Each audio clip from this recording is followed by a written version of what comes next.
हर महीने आता हूं।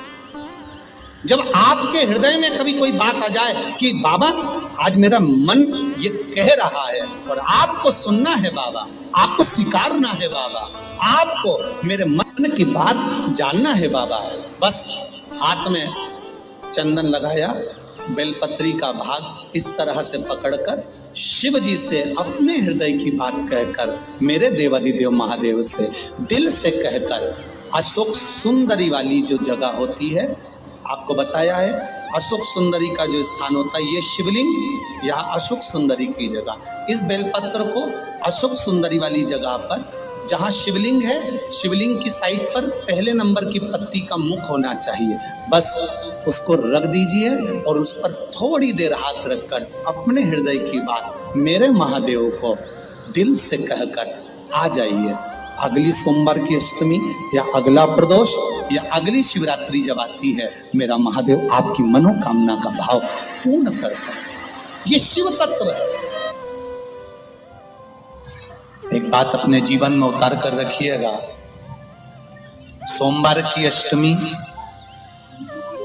शिवरात्रि या सोमवार, प्रदोष, बन सके तुम्हारे पास में शिवालय हो या बेलपत्री का वृक्ष हो, वहां दीप दान अवश्य करना चाहिए। अब एक बात का स्मरण आपको रहे थोड़ा सा, अगर किसी कामना के वश अगर हम दीप लगा रहे हैं या हमारे मन में कोई भाव उत्पन्न है और हम बाबा से कहना चाहते हैं कि बाबा मेरा ये कार्य है आप पूर्ण करिएगा, तो फिर शिव मंदिर में भी लंबी बाती का दीप आप प्रदोष या सोमवार की अष्टमी या सोमवार या आप शिवरात्रि को बाबा से निवेदन कर कर लगा सकते। हाँ, विशेष जब कोई एक बहुत बड़ी बात हो और आपके कार्य में कहीं अटकल हो रही हो, तो एक ही दीप में दो बाती, शिव और शक्ति, लंबी बाती बनाई, शिव और शक्ति के नाम से दो बाती एक साथ एक दीप में भी लगा सकते। पर कब? जब विशेष कोई आपका कार्य हो और वो अटक रहा है, विशेष कोई कार्य, और आप बाबा से प्रार्थना कर रहे हो, तो दो बाती का भी प्रयोग आप कर सकते हैं। ऐसे शिव तत्व। शंकर भगवान को धतूरा कब चढ़ाना चाहिए उसका विशेष ध्यान रखें। जैसे शिवरात्रि है, प्रदोष है, या सोमवार है, या कोई विशेष आपका उत्सव है, तो आप शिव जी को धतूरा चढ़ा सकते हैं। या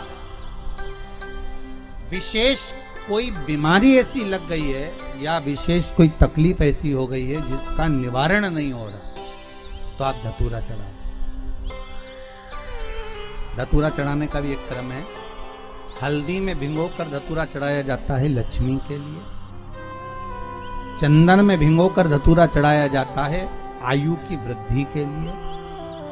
अबीर एक सफेद कलर का बॉर्डर होता है। अबीर गुलाल जो होती है, गुलाल में अबीर डलता है, चमकदार, आपने देखा होगा अबीर।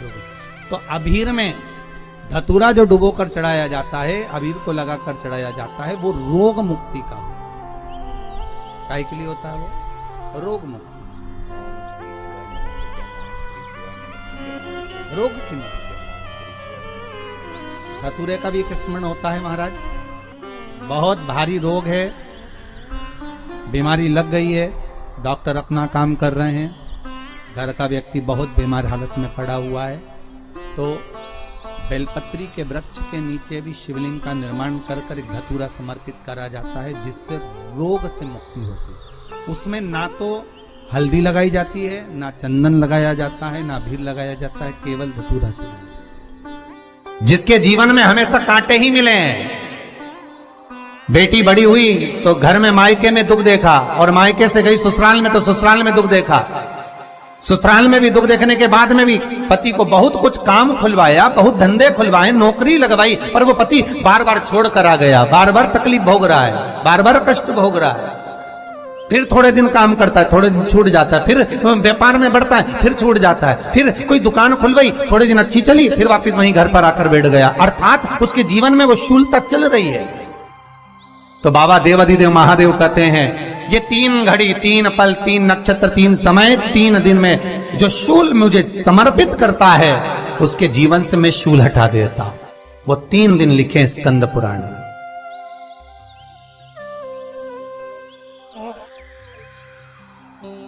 महाराज, बैसाख महीने में जो प्रदोष आती है, बैसाख के महीने में बहुत ध्यान से सुनना भाई, जो अपनी जिंदगी से बहुत तंग आ गए हो, परेशान हो गए हो, कष्टमय जीवन जी रहे हो, बहुत दुखी हो गए हो, उनके लिए ये स्कंद पुराण का चरित्र फिर मिले ना मिले, आप प्रेम से सुनिए। भाव से पहला, बैसाख महीने की प्रदोष,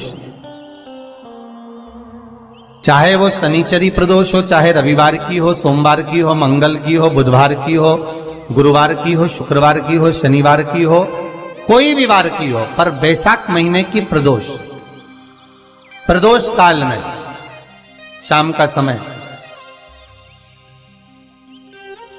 सूर्य डूब रहा हो, बस डूबा ही हो, और उस समय पर सूर्य के डूबन के तुरंत बाद बाबा को धतूरे के साथ में बेलपत्री ना चढ़ाते हुए, बेलपत्री के वृक्ष के 7 कांटे बाबा के शिवलिंग पर समर्पित करे जाते हैं महाराज, अपनी जिंदगी में अड़चनों को हटाने के लिए। फिर आप जिस व्यापार में उतरे, जिस व्यवसाय में उतरे, जिस नौकरी में उतरे, आप दिल से करें, आपको तरक्की मिलेगी। आप हार नहीं सकते, नीचे नहीं आ सकते, उन्नति पर ही चढ़ेंगे। एक वैशाख मास की प्रदोष, दूसरा शिवरात्रि के दिन मध्याह्न का समय। महाराज, जो बड़ी शिवरात्रि होती है माघ की, बड़ी शिवरात्रि के अंतर्गत मध्याह्न का समय, दोपहर के ठीक 12 बजे, चाहे फिर वो कोई भी दिन हो महाराज, शिवरात्रि जिस दिन पड़ रही हो,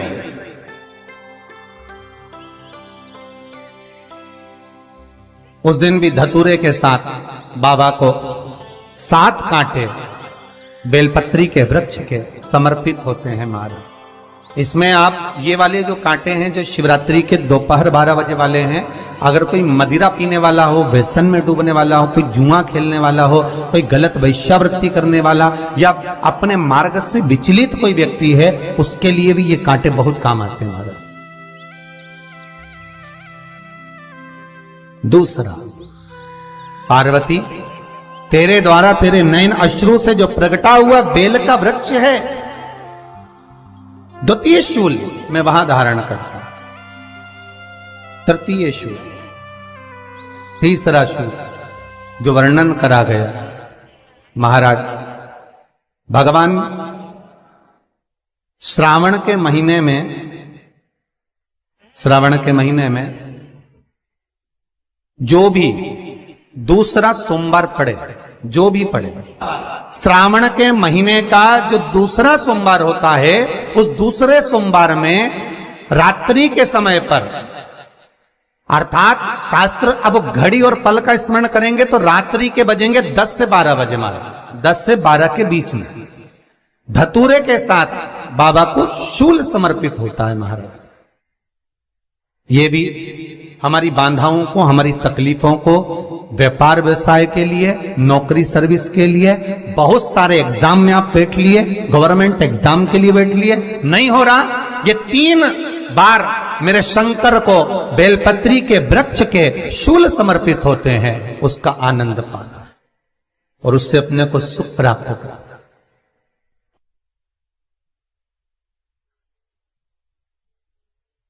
कि बाबा भोलेनाथ जी के नयन अश्रु से जो प्रकट हुआ वो रुद्राक्ष का पौधा है, माता पार्वती के नयन अश्रु से जो प्रकट हुआ वो बेलपत्री का पौधा है, और उमा और महेश, जिस महेश के वंशज हैं महेश्वरी, जिनकी 12 खाम प्रगटी है भगवान महेश के द्वारा,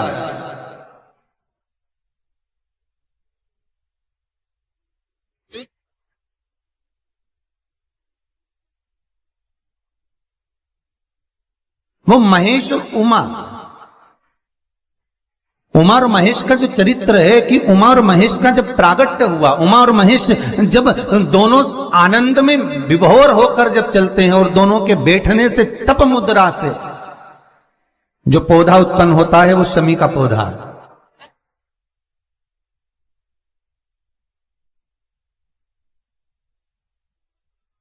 शमी का पौधा। तो एक बात ध्यान रखिए, शिव जी के द्वारा जो निर्मित हुआ उसमें कोई शूल नहीं है, उसमें कोई कांटे नहीं है। पार्वती के द्वारा जो निर्मित हुआ बेलपत्री का पौधा, उसमें कांटे हैं। और पार्वती के मिलन से भी जो उत्पन्न हुआ है शंकर के साथ में, उसमें भी कांटे हैं। शमी के पौधे में भी कांटे हैं, शमी के वृक्ष में भी कांटे हैं।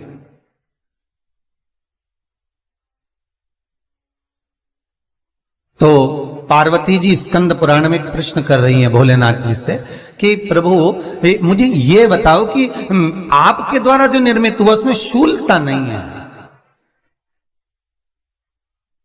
पर मेरे द्वारा जो निर्मित हुआ उसमें शूल क्यों आया है, उसमें कांटा क्यों आया है? थोड़ा सा माताओं, मेरी जीजियों, आपको थोड़ा बुरा तो लगेगा इस प्रसंग को सुनकर, पर लग जाए, पर आज कथा निकली है तो सुन लो है कि शिवजी जिस रुद्राक्ष को उत्पन्न कर रहे हैं उसमें शूलता नहीं है, पर पार्वती जी जो संग में मिली हैं उसमें भी शूलता है, और पार्वती के द्वारा जो प्रकट हुआ बेलपत्र उसमें भी शूलता है। तो भगवान महादेव बोलते हैं, पार्वती मैं तुझे कुछ कहूं और कहने पर तुझे तेरे हृदय में कोई बात चुभे, शूल लगे तो मुझे ठीक नहीं लगेगा। नहीं नहीं नहीं, आप कहिए प्रभु, मैं सुनने के लिए तैयार हूं, आप तो बोलो कि कारण क्या है। भगवान कहते हैं, पार्वती बस अंतर इतना है, नारी का जो स्वभाव होता है, स्त्री का जो स्वभाव होता है, उसके हृदय में छोटी छोटी बात के शूल बहुत होते हैं।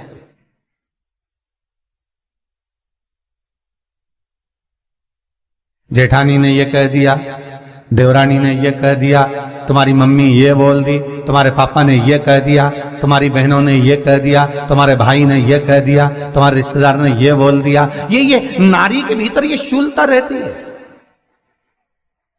तो पार्वती जी बोली कि जितना तप आपने करा उतना तप मैंने करा, और जितनी साधना आपने करी उतनी साधना मैंने करी, और जितना आराधना दिल से आपने करी उतनी आराधना दिल से मैंने करी, फिर इसमें शूलता कहां से आ गई?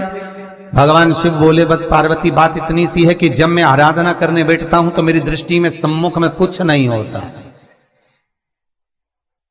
जब मैं आराधना करने बैठता हूं तो मेरी दृष्टि में, मेरे सम्मुख में कुछ नहीं होता कि कौन ने क्या करा है, कौन ने क्या बोला है, कौन क्या कर रहा है, उससे मुझे मतलब नहीं होता,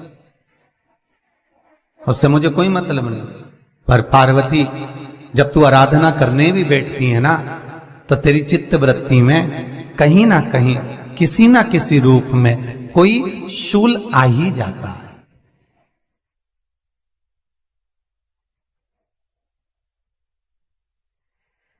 कई माताओं की आदत देखी साहब,